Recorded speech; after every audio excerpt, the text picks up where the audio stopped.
The day that I thought Shane McMahon coming back to WWE would be a good thing, I was excited to see him back. After 2009, when some backstage politics happened and he left and went and did promotion in China, I haven't seen him in a while. So, when he came back saying that he wanted to take over Monday Night Raw, I was just ecstatic because I got sick and tired of seeing the Authority. Let's be honest, the Authority sucked. I know there's going to be some people that actually disagree with me, but the Authority sucked. Every time those guys were on TV was just an assault to everyone's eyes. And on top of that, the fact that the Survivor Series of 214 that's supposed to have taken them out for good, well, guess what? The Authority ended up coming back one night later. Now, we're glad that the Authority is gone, but a new problem has arisen. That problem being the brand split. Because here I thought he was kidding when he said he wanted to take over Monday Night Raw. Of course, he had to fight The Undertaker and win in order to do that. He didn't. But he still got to take over Monday Night Raw. And at some point also had to take over SmackDown too. Yeah. But then also news of the brand split ended up coming too. And tomorrow, the brand split will happen.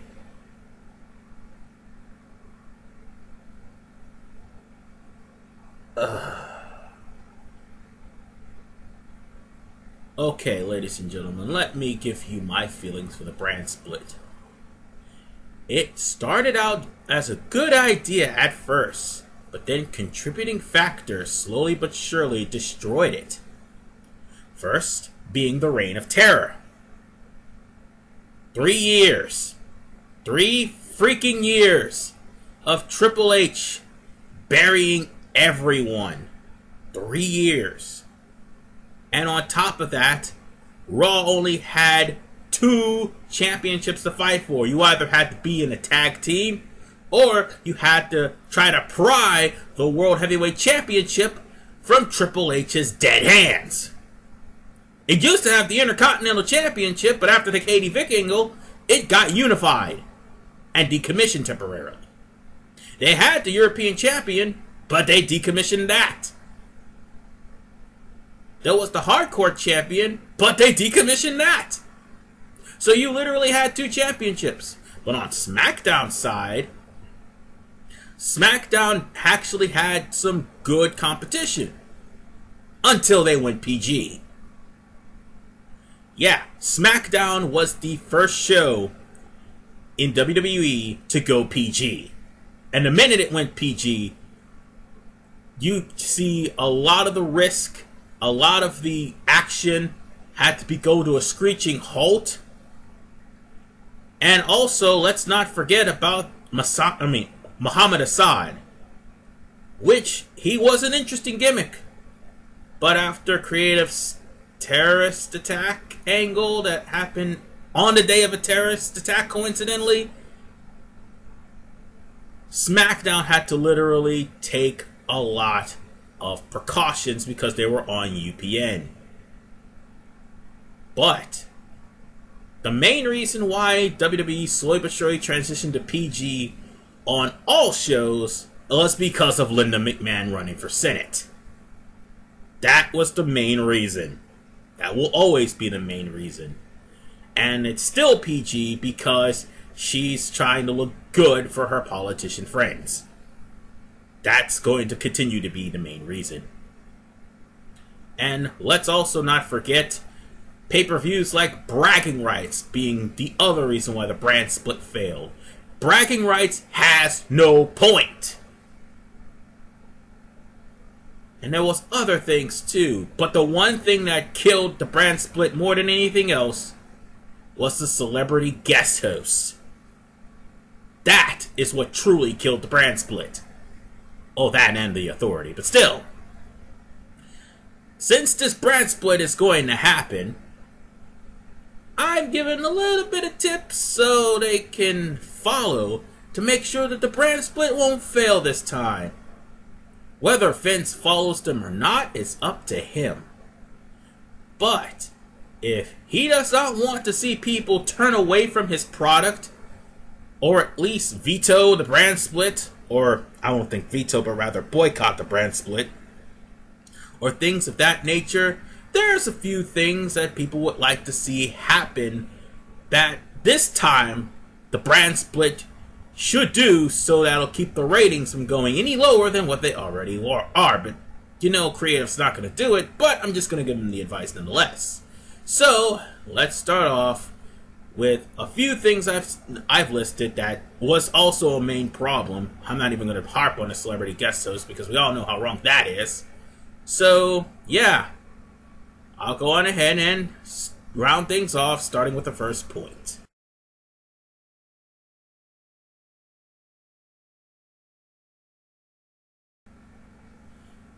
As you just saw, I thought it was a good idea for the commissioner characters and the GM characters to get as little screen time as humanly possible. Let me explain why. Remember when I mentioned that the Authority sucked? That's one of the reasons why, and also the McMahon-Helmsley era. I understand that people may have liked the Authority and liked the McMahon-Helmsley era, but for some reason, some inexplicable reason, when there's a commissioner or a GF character, one of three angles are being made. Either one, the McMahon-Helmsley era, whether like a corporate suck-up marries a GM character and they run roughshod over whatever brand they are in. An Austin versus McMahon scenario, where there's going to be one mega star that's over, either they're mega heel or mega face, that's going up against a GM character, which will pretty much take up most of the time on the show. Or there's going to be a group of corporate suck-ups like the Corporation, where that group of corporate suck-ups always keep every superstar down, whether they're heel or face, and the only way you're going to get over is to join the band of corporate suck-ups. This is the reason why I want these characters to have as little screen time as possible, except for one area. One area where they could just come out. And that's Survivor Series. Now, the reason why I said that, because Survivor Series is a once-in-a-year thing, and it's multi-brand, obviously, because they're going to go through with the brand split anyway. And the same thing would be said about WrestleMania and the Royal Rumble. It is a multi-brand thing. So, the GM characters and the commissioner characters could come out at Survivor Series to try to will their team into beating the other brand. And also the aftermath, like either they punish their superstars for losing in their brand match, or actually congratulate the superstars in winning in their brand match. Either way, Survivor Series time would be the only time that the commissioners and the GM characters would come out. That would actually make things a little bit more interesting, because let's face it, folks, there's 5 hours of a live show.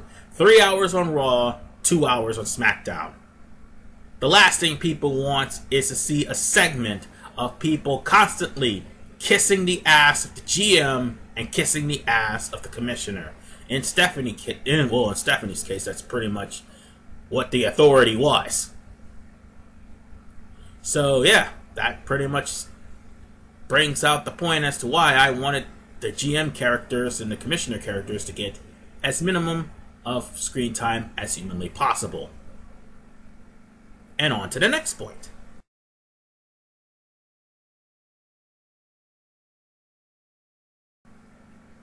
Now, this is an actual problem that is probably the other reason why the brand split actually failed in regards to the women's division.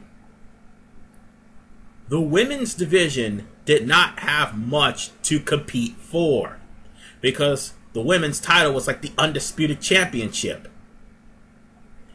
You see, whoever was the women's championship, whatever brand they're on, they can fight on both brands. However, whoever was the number one contender on that brand could actually face the women's champion. And if they win, they'll be the ones to be able to transfer between shows. But at the same time, if they lose, the women's champ will just go on to the next brand. Meanwhile, wherever the women's champ is, the belt is not. Leaving the women to do very interest-getting things. Like, for instance, to fulfill your fantasy and things of that nature around Eric Bischoff's time. Or putting matches and things of that nature around post-Eric Bischoff's time. Something to keep everyone's mind that, hey, they have women wrestlers. Well, to keep Charlotte from being the dominant women's champion, there should be 2 women's titles, 1 per each show. That way, the women will have a chance to win a title. That way, they will not have to actually wait for their shot to beat Charlotte. That will be whatever brand she's on.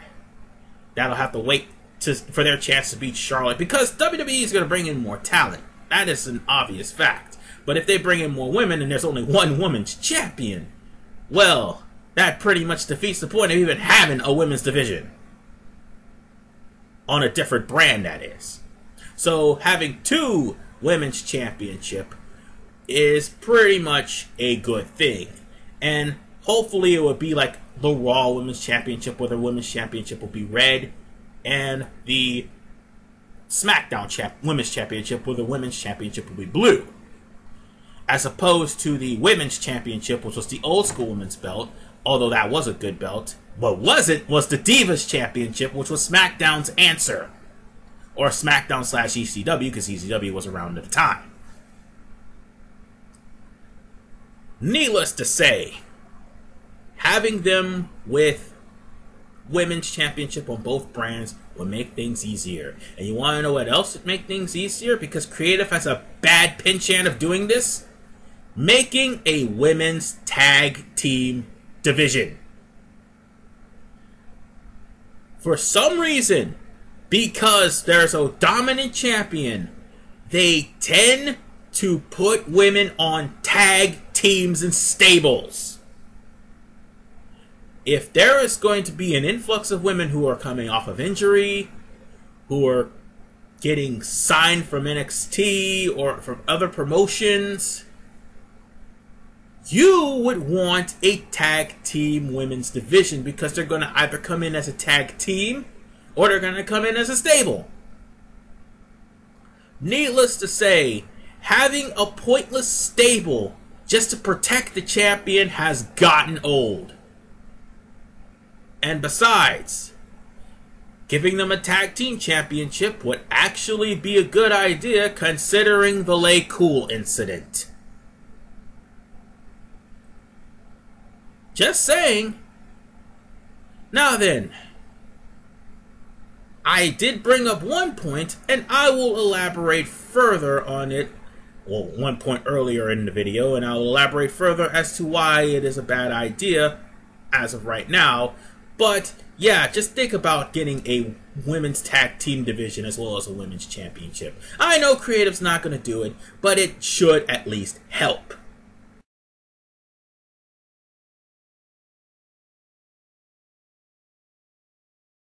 Yeah, what I just said.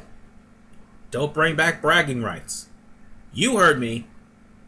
I know there's going to be some people that's going to complain about that, but bragging rights is a pointless pay-per-view. Everything you could do in bragging rights, you could do in Survivor Series. Plain and simple. Let Survivor Series be the point where you use the bragging rights trophy, which has never been used since 2010. There is no point of having the bragging rights pay-per-view at all. And to be perfectly honest with you, bragging rights is probably one of the least popular pay-per-views because for some reason, some inexplicable reason, whenever there is a brand versus brand 5-man tag team, the Big Show is somewhere on that card. Now that I think about it, there's another thing I need to mention. I might as well get him out of the way anyway. So, with that said, you might as well pick 5 people for Raw, 5 people for SmackDown, fight Survivor Series style, and for the record, do not include the Big Show. People cannot get behind him because he constantly turns face, then heel, then face, then heel. Like right now, he's heel because he's going to go after Shaq in WrestleMania 33.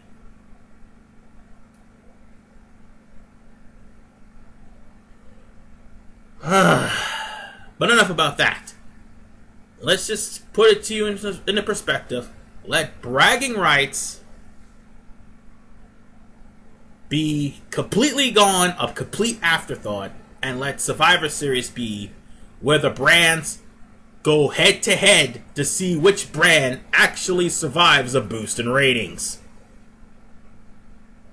Because like I said, I gave the idea earlier about not having the commissioners on screen most of the time, that Survivor Series would be the brand versus brand battle.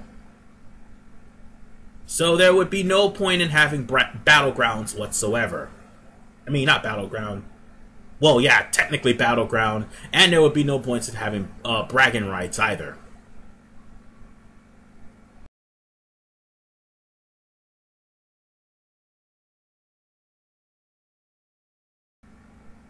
Seriously, every time there is a brand split, over tag teams get decimated.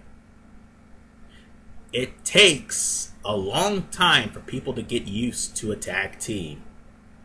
And if their favorite tag team gets split up and sent to different brands, they're not going to do well.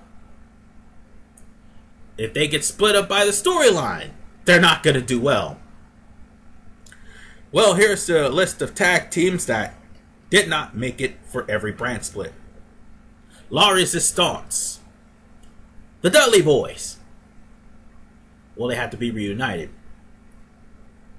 Well, to an extent, the Hardy Boys, but at the same time, Matt and Jeff actually had their own successes. Let's see, who was the other tag team? Oh, yes! Carlito and Primo. The first undisputed tag team champions. And I do believe there was another team that did not survive the brand split. I can't get their name. Oh, right, Deuce and Domino. They didn't survive the brand split. Hell, they didn't even survive at all. They were pretty much released after the brand split. Well, they practically split up, and then they were splitting the brands. Let's see, Billy and Chuck didn't survive the brand split, because both Billy and Chuck ended up being in different brands, and Chuck got released and Billy Gunn got released. Let's see, 3 Minute Warning didn't survive the brand split. That's just naming off a few teams. And already in this new brand split, the New Day and Enzo and Cass may be splitting up. Of course, the Dudleys may split up again. There is no point. There is no point in making brand new teams and they're already established teams. I mean, it could be worse. I mean, it really could be worse. Everyone would go the route of the Ascension. And that is pretty bad, to say the least. Oh, and I almost forgot, the APA didn't survive the brand split because Farouk ended up retiring while Bradshaw ended up going into the heights that he did, and I will talk more about that in a little bit. But for right now, my thing is, it's really hard for people to get behind tag teams, especially if they're over as a face or over as a heel. And you gotta make new teams in order for them to have a tag team division. But the problem with that is they have to do that within a year's time, at least until after WrestleMania, because that's when the draft is gonna happen again. This is where my problem comes in. When you split up tag teams, they suffer. They have to make new tag teams to get over. And most of the time it fails. So stop splitting up over tag teams. I mean, you can split up the Wyatts because they actually prove that they really aren't going to go anywhere because of the fact that they keep getting buried every pay-per-view. So, yeah. If that's the only team to split up, maybe the Wyatts. Because you could have 2 Wyatts on SmackDown, 2 Wyatts on Raw. But, if for some reason all the tag teams get decimated and the Wyatts ended up being like the NWO like in 2002, that already is a bad thing waiting to happen.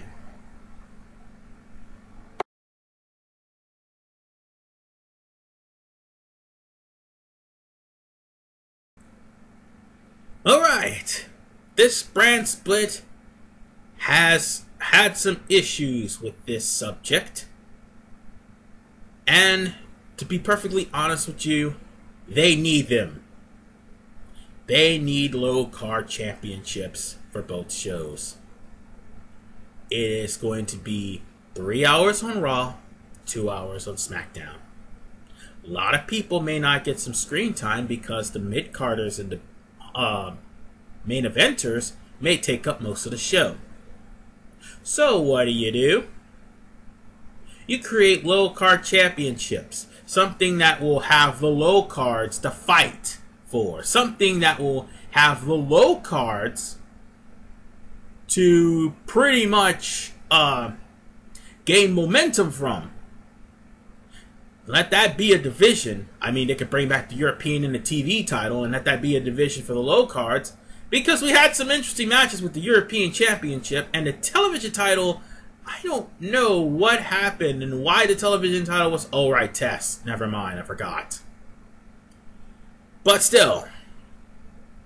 No disrespect to Tess, but his run as television title... No, as television champion ended up having the belt decommissioned. But then again, it's not his fault. That was, at the time of the Alliance angle, the creative team writing themselves in the hole. But this time, they have a chance to bring back the television title and the European Championship for the low cards. So that the low cards will have something when, 1, the tag team division is taking over, or 2, the Intercontinental Championship is on the rise, or 3, most of the main eventers will be trying to gun for the World Heavyweight Championship. Like all the rookies and anybody that's not having anything to do, they'll have a belt for themselves. So that division will actually have some people to fight amongst it. There's no weight restriction. And on top of that, you can get some pretty interesting matches out of that. I mean, you have a lot of belts that's decommissioned, Vince. You might want to think about using them. I mean, just saying. However, when it comes down to these championships, there's one thing we all can agree that should not be in any brand split at all.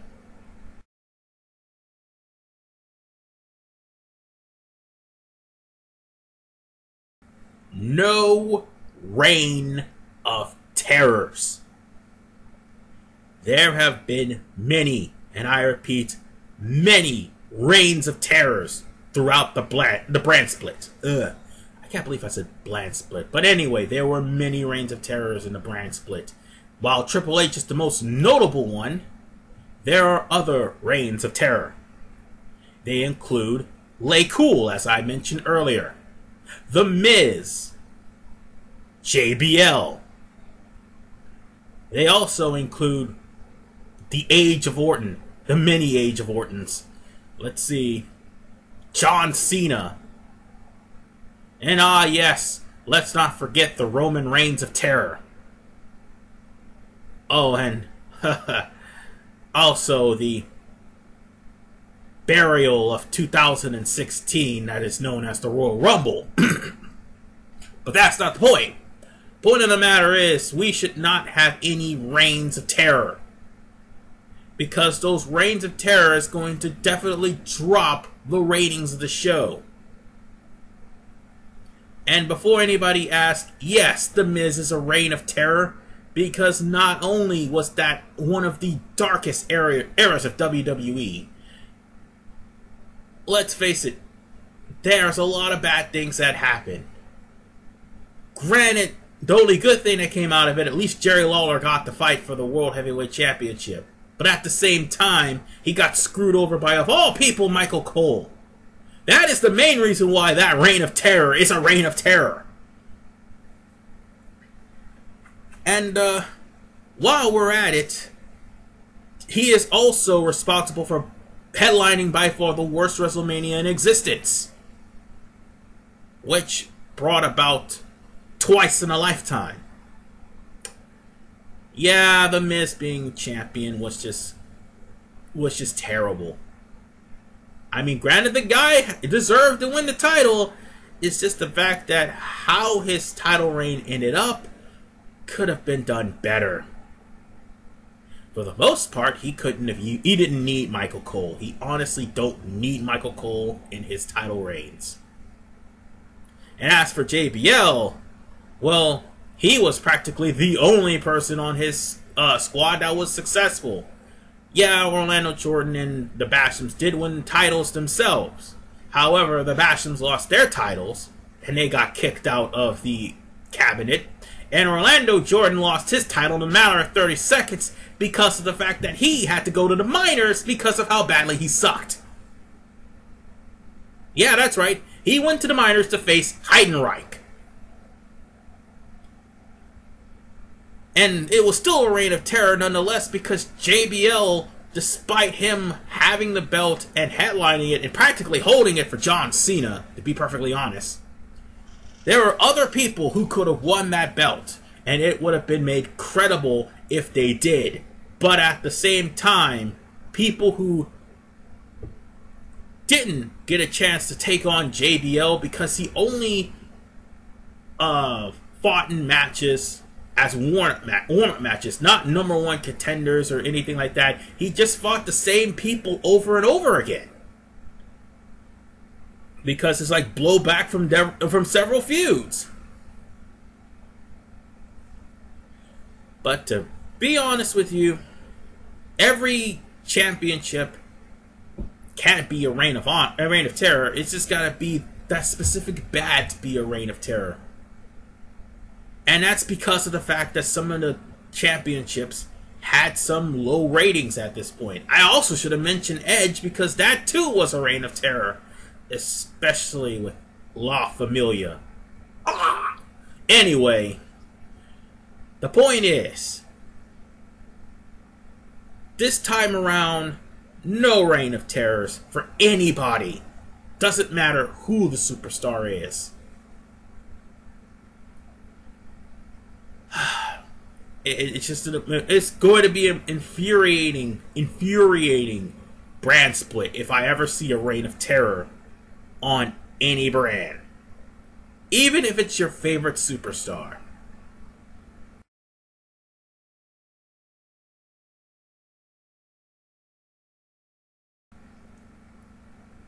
It's about time to get out of the PG era. Let's face it, ladies and gentlemen, nobody's blading anymore. They're getting legitimate injuries. They're getting legitimate cuts.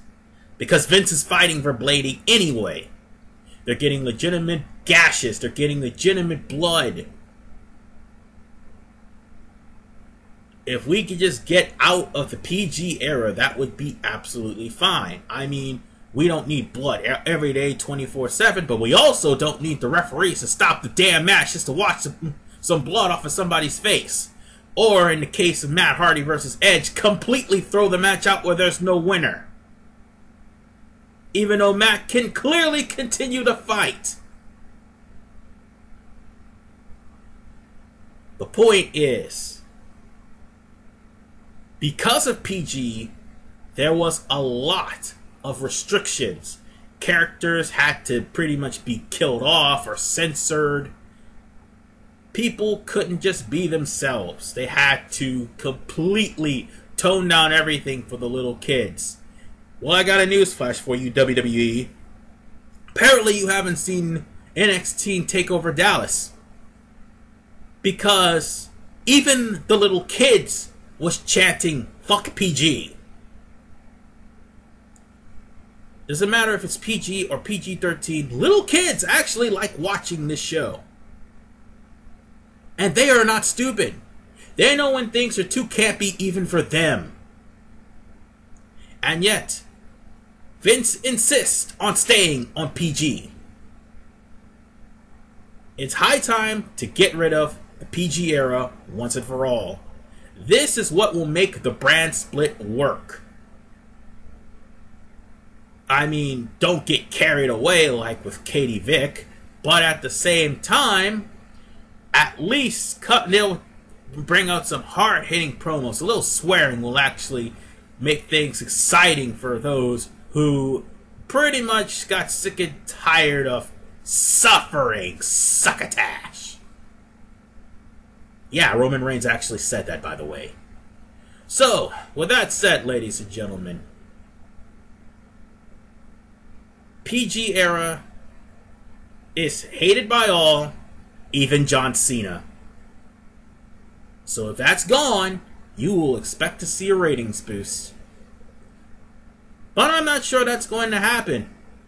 If it does, it'll be a miracle. But till then, just take these suggestions into advice, and maybe, just maybe, you'll see an increase in fandom, old and new. Or you can let Vince and creative team just do whatever they want and ruin this brand split the way they ruined the other brand split. Or worse, you could let Triple H on creative again. See how much fun that was. It wasn't. This is RVMan985. I really hope the brand split does not bring about the end of WWE. See you guys next time.